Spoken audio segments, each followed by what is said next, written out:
Howdy folks, welcome to another beautiful day out here in West Vancouver. Okay, so today some big news dropped at the Collision Conference in Toronto.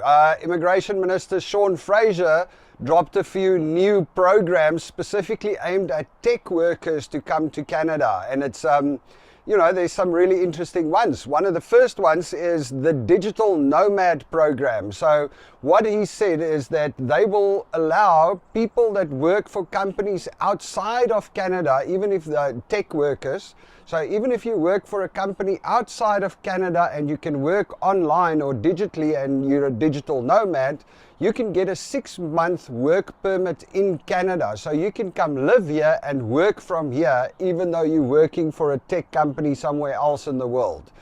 And while you are here, if you get a job in Canada, you can then qualify immediately for a work permit and transition and stay working in Canada. So that's big news. I mean, that actually opens the door for a lot of people that want to come in.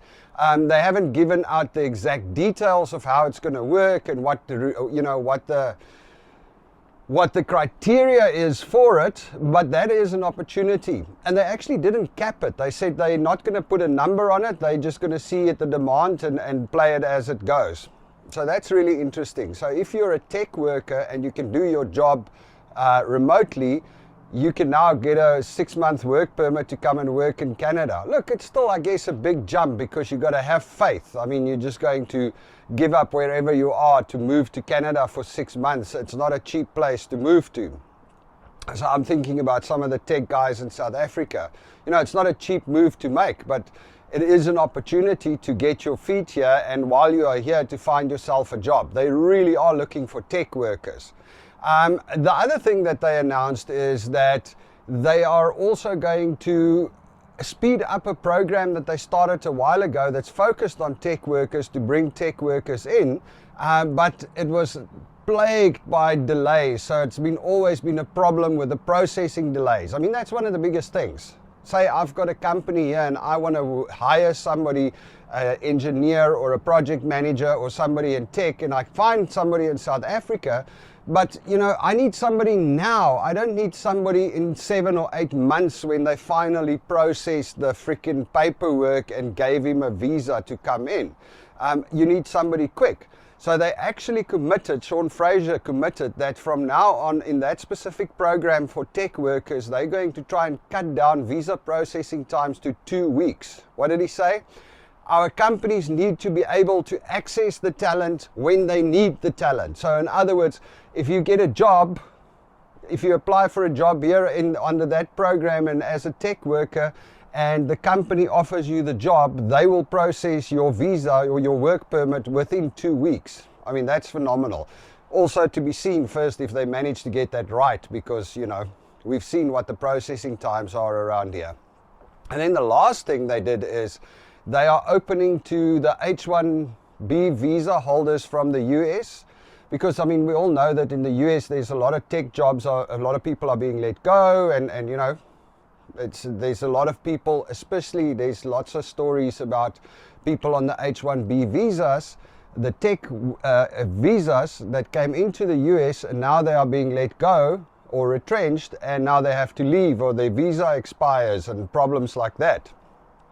So what they said is they are going to allow up to 10,000 of those H1B visa holders from the States to straight come across to Canada and they will qualify for up to a 3-year work permit, even if they don't have a job. So they can just, I think they're clever because what they're doing is they're riding on the back of the US immigration system. If a guy's got an H1B visa, he's probably gone through a lot of checks in the US side. He speaks English properly, he's got the qualifications, he's a higher level guy. And they're saying that, the tech work in Canada compared to tech work in the US is not that much different. So it's an easy way for them to get tech talent and just bring them across the border.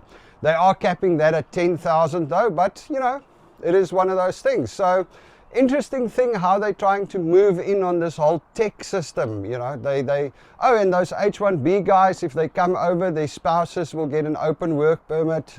They get an open work permit. So in other words, they can come here and find a job, which is great for them, I guess.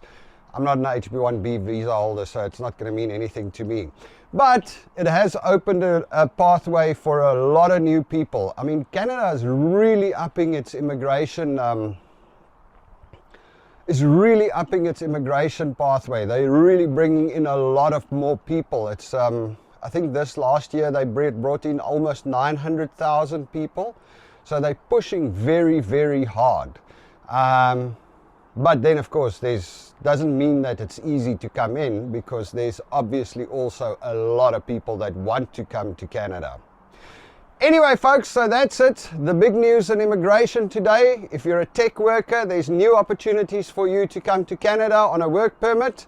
And you all must have a good day. Cheers.